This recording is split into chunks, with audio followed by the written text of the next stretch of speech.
Hello to everyone and welcome to my channel. आज की जो वीडियो है उसमें हम समझेंगे स्मॉल इंटेस्टाइन के बारे में। तो चलिए आइए अब हम टॉपिक को स्टार्ट करते हैं। स्मॉल इंटेस्टाइन स्टार्ट होती है स्टमक के बाद। तो जो स्टमक है उसका सबसे जो लास्ट पार्ट है वो होता है पाइलोरिक स्फिंक्टर। तो स्मॉल इंटेस्टाइन पाइलोरिक स्फिंक्टर के बाद स्टार्ट होती है। स्मॉल इंटेस्टाइन को हम तीन पार्ट्स में डिवाइड कर सकते हैं।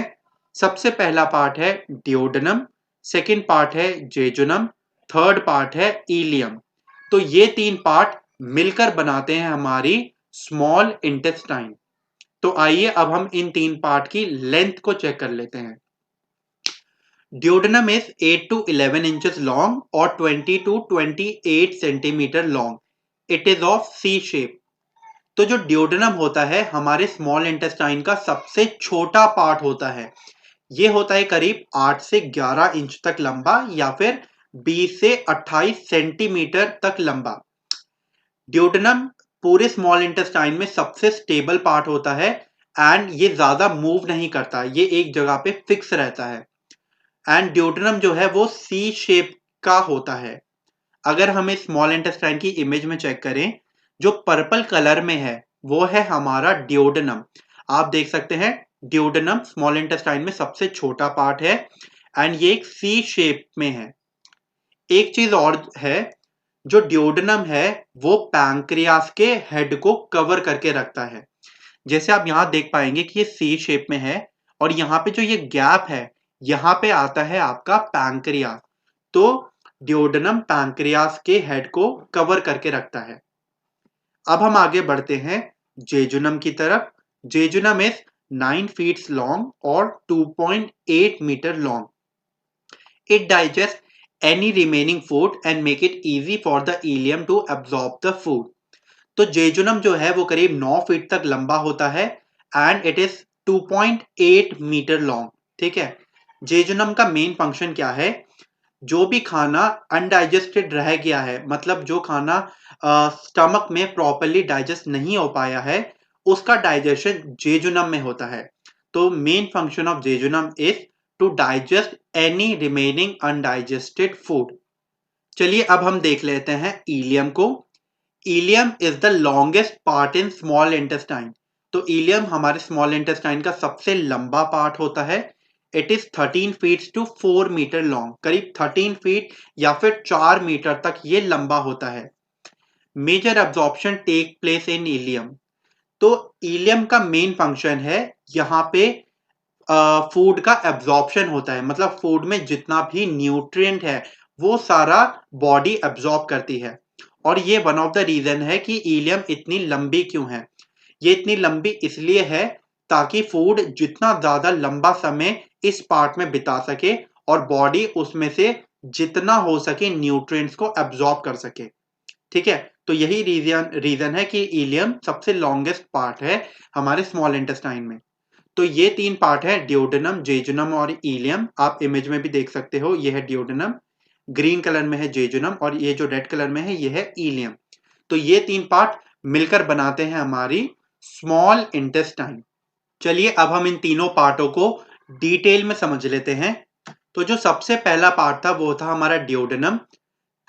It have hormones named as secretin and CCK hormone, that is cholecystokinin. Because of them, from the common bile duct, the pancreas and the liver give the secretion which enters into the duodenum from the opening called as ampulla of Vater. तो जो डियोडेनम है, जो सबसे पहला part है small intestine का डियोडेनम, उसमें दो इंपॉर्टेंट हार्मोन्स हैं।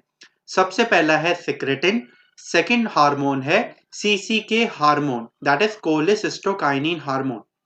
तो ये सेक्रेटिन और कोलेसिस्टोकाइन दोनों मिलकर लिवर को और पैंक्रियास को स्टिमुलेट करते हैं ताकि वो अपनी सेक्रेशंस प्रोवाइड कर सकें। वो सेक्रेशन कॉमन बाइल डक्ट के थ्रू हमारे डियोडेनम में एंटर करती हैं एक ओपनिंग से। उस ओपनिंग को हम कहते हैं एम्पुला ऑफ वेटर।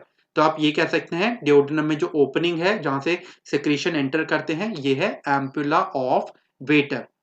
ये सेक्रेशन हेल्प करती है कार्बोहाइड्रेट, प्रोटीन और फैट्स को डाइजेस्ट करने में। अब ये जो दो हार्मोन थे, सेक्रेटिन हार्मोन एंड कोलेसिस्टोकाइनिन, अब हम इन दोनों हार्मोन को डिटेल में समझेंगे कि ये कैसे फंक्शन करते हैं। तो सबसे पहला हार्मोन है हमारा सेक्रेटिन हार्मोन। तो अब हम ये देख लेते हैं कि सेक्रेटिन हार्मोन कैसे फंक्शन करता है। तो जो सबसे पहला पॉइंट है, to reduce the acid of the chyme, it send the signal to pancreas to release the sodium bicarbonate which is an electrolyte। ठीक है, तो सबसे पहला फंक्शन क्या है सेक्रेटिन का? ये किसी भी काइम की एसिडिटी को रिड्यूस करता है। अब यहाँ पे इन्होंने वर्ड यूज किया है काइम। तो जैसे अगर आपको याद होगा, एक वर्ड बोलस करके हमने पढ़ा था। तो बोलस क्या था? जो भी खाना हमारे माउथ में है, जब वो सलाइवा के साथ प्रॉपरली मिक्स हो जाता है, उसको हम कहते हैं बोलस। और वो बोलस ईसोफेगस के थ्रू हमारे स्टमक में एंटर करता है। अब ये जो बोलस है, इसमें जब या फिर ये जो फूड है, इसमें जब हमारे स्टमक का हाइड्रोक्लोरिक एसिड और बाकी एंजाइम मिक्स होते हैं, उस फूड को हम कहते हैं काइम। ठीक है, तो वो फूड जो स्टमक की सारी सेक्रीशन से थॉरली मिक्स हो चुका है, दैट इज हाइड्रोक्लोरिक एसिड और बाकी सेक्रीशन, उस फूड को हम कहते हैं काइम। अब जो काइम है वो एसिडिक होता है नेचर में, क्योंकि उसमें स्टमक का हाइड्रोक्लोरिक एसिड भी प्रॉपरली मिक्स होता है। जो स्टमक है, उसके पास एक खुद की म्यूकस लेयर होती है जो स्टमक की इनर लाइनिंग को प्रोटेक्ट करती है एसिड से। लेकिन जो स्मॉल इंटेस्टाइन है, उसके पास ऐसी कोई म्यूकस लेयर नहीं होती। तो ये जो सेक्रेटिन हार्मोन होता है, वो क्या करता है? वो पैंक्रियास को स्टिमुलेट करता है कि तुम सोडियम बाइकार्बोनेट रिलीज करो। सोडियम बाइकार्बोनेट एक एल्कलाइन होता है। वो क्या करता है? इस फूड की एसिडिटी को वो रिड्यूस कर देता है। ओके, तो first function of secretin is it reduce the acid of the chyme by sending signal to pancreas to release sodium bicarbonate. If the pH of chyme is 1 to 3, then NaHCO3 will make it to pH of 8. जो food है या जो crime है, उसका अगर acid 1 से लेके 3 pH का है, दैट इज वेरी एसिडिक। तो ये जो सोडियम बाइकार्बोनेट है, वो उस एसिड के pH को 8 तक इंक्रीज कर देता है। ये इंपॉर्टेंट भी है क्योंकि जो पैंक्रियाज है, उसके एंजाइम इतने pH पे ही वर्क कर पाते हैं। तो ये था हमारा सबसे पहला फंक्शन। इसी वजह से जितनी भी हमारी ये जो इनो होती हैं, जो डाइजीन होती हैं, उनका भी सेम फंक्शन होता है। वो भी अल्कलाइन होता है। जब कभी भी आपको एसिडिटी फील होती है, तब जब आप इनो या डाइजीन खाते हो, वो स्टमक के पीएच को इंक्रीज कर देता है, जिस वजह से एसिडिटी रिड्यूस हो जाती है। तो सेम फंक्शन इनो या जो डाइजीन है, उनका भी यही सेम फंक्शन होता है। अब हम बढ़ते हैं एक नोट के ऊपर। एक केमिकल रिएक्शन इन्होंने दे रखी है, HCl that is called as the hydrochloric acid plus NaHCO3 that is sodium bicarbonate। ये जब मिलते हैं तब फॉर्म करते हैं NaCl that is sodium chloride and H2CO3 that is carbonic acid। ठीक है, तो जो फूड था उसमें हाइड्रोक्लोरिक एसिड प्रॉपरली मिक्स था। यहाँ पे जैसे HCl है, वो मिक्स था। जब वो ड्यूडेनम में एंटर हुआ, उसमें अब सोडियम बाइकार्बोनेट भी मिल गया। तो ये दोनों चीजें जब मिलती हैं, तो निकल के आता है NaCl that is sodium chloride and H2CO3 that is carbonic acid। ठीक है, ये कार्बोनिक एसिड दो टुकड़ों में टूट जाता है, that is CO2 carbon dioxide and H2O that is water. तो बॉडी क्या करती है? थोड़ा सा NaCl, थोड़ा सा सॉल्ट रख लेती है और CO और थोड़ा सा वाटर रख लेती है। बाकी का जो बचा हुआ CO2 है और जो वाटर है, उसे बॉडी से बाहर रिलीज कर दिया जाता है। तो इसे आप अपनी तरफ से पढ़ सकते हैं इस नोट को। अब हम एक दूसरे नोट पे बढ़ते हैं, that is duodenum do not have the mucus layer, hence the NaCO3 protect the intestine from acidic chyme. If the duodenum is affected by the acid, then it is called as duodenum ulcer। जैसे मैं बता ही चुका हूं कि stomach के पास तो अपनी mucus layer होती है, लेकिन स्मॉल इंटेस्टाइन के पास कोई म्यूकस लेयर नहीं होती एसिड से प्रोटेक्शन के लिए। तो ये जो सोडियम बाइकार्बोनेट है, वो हेल्प करता है उस काइम की या फिर उस फूड की एसिडिटी को रिड्यूस करने के लिए। लेकिन अगर किसी भी वजह से स्मॉल इंटेस्टाइन या ड्यूडेनम की जो लाइनिंग है वो डैमेज हो जाती है एसिड से, देन इस सिचुएशन को हम कहते हैं डियोडेनम अल्सर या फिर डियोडेनल अल्सर। अब हम बढ़ते हैं सेकेंड पॉइंट पे और या फिर सेकेंड फंक्शन सेक्रेटिन का। सेकेंड फंक्शन है सेक्रेटिन का, it stimulate the liver to secrete bile. Bile will also help NaCO3 to reduce the acid of chyme. तो सेक्रेटिन का दूसरा फंक्शन है, ये लिवर को स्टिमुलेट करती है कि तुम बाइल को प्रोड्यूस करो। ये बाइल NaCO3 को हेल्प करता है कि वो काइम की एसिडिटी को रिड्यूस कर सके। तो सेकेंड फंक्शन है it stimulate the liver to secrete bile.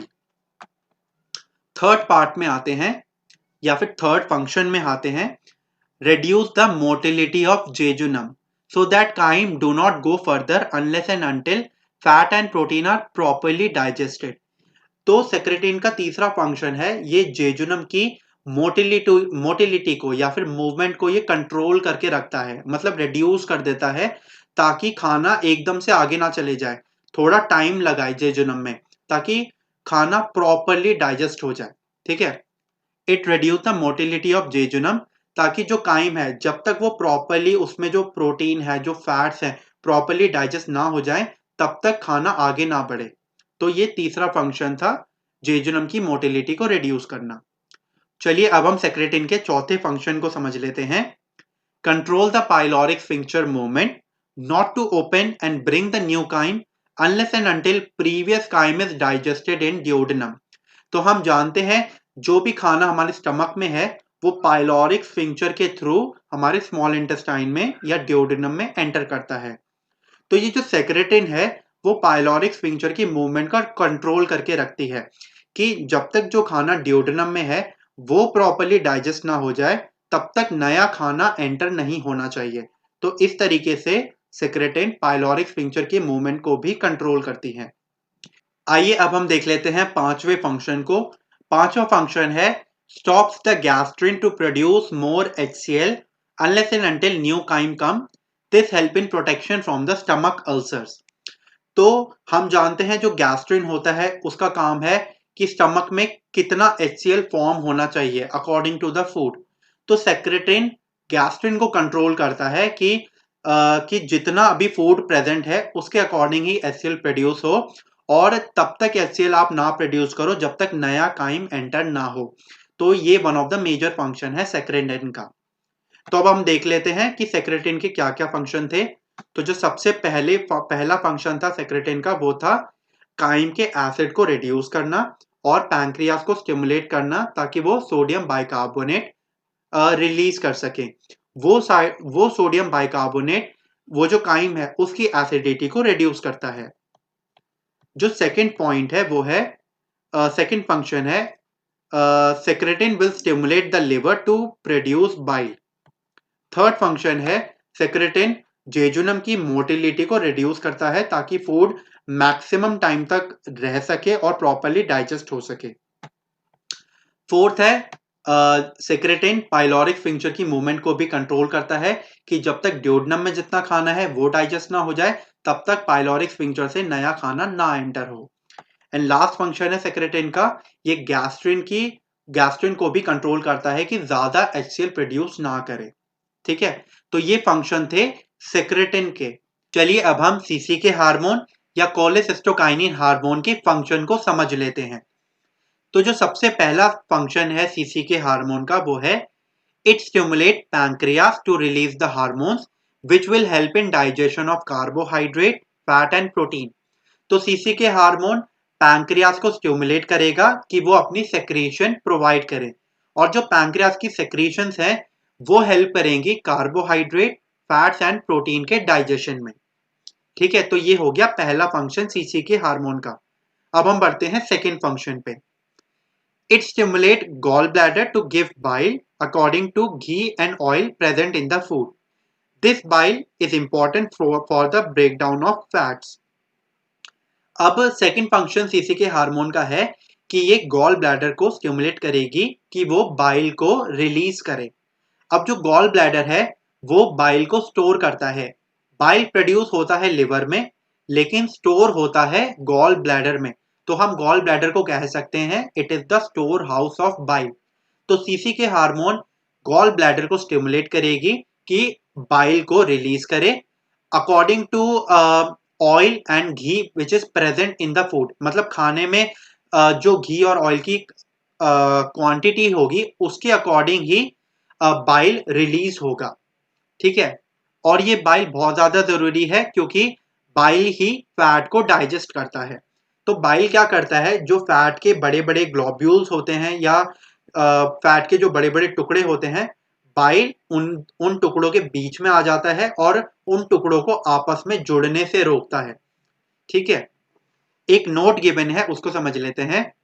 In the absence of bile pancreatic lipase will not digest fat properly. ठीक है, जो पैंक्रियास है one of the secretion pancreas की है पैंक्रियाटिक लाइपेज।